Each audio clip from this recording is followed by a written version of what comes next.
David Nail is long helping me count down the hits this week. And let's see, we had you leave home at 18 and miss your mom. And now I'm back home. Oh, you're back home. I'm back home now.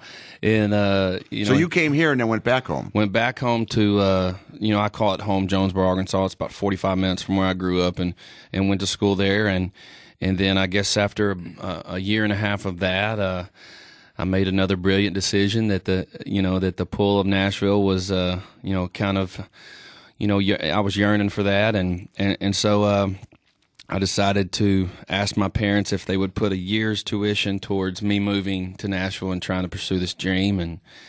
And so we packed up the car and we did it again and came here. I guess I was 20 years old and really had, some success fairly early on. 8 months in, I had my first record deal with Mercury, and that's probably where we first met. Yeah.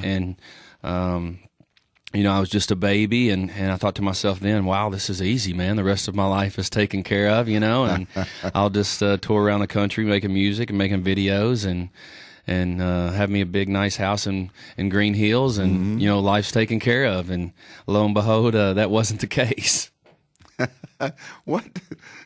Funny how that works. Exactly.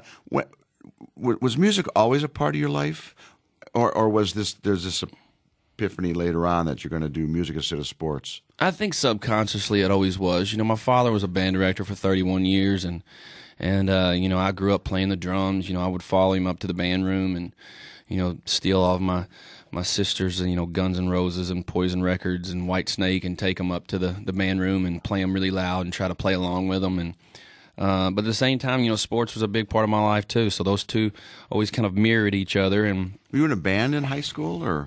We would always make bands. We'd have a talent show every year before the Christmas break, and it was always like, okay, who can I teach 3 chords to, in a week's time, so we can play "God Bless Texas" or something, very, very easy and look really cool in front of school. And my father would always play whatever instrument we couldn't find somebody to play. And but no, and that's the thing that I tell the guys in my band now. I said, I've been on the road now for 2.5, 3 years, and it still, seems so new to me, and it's still so exciting to be on a bus with these group of guys because, this is really the first experience I've had at that. A lot of these guys were in bands in high school and grew up with people that played music, and that never was the case for me.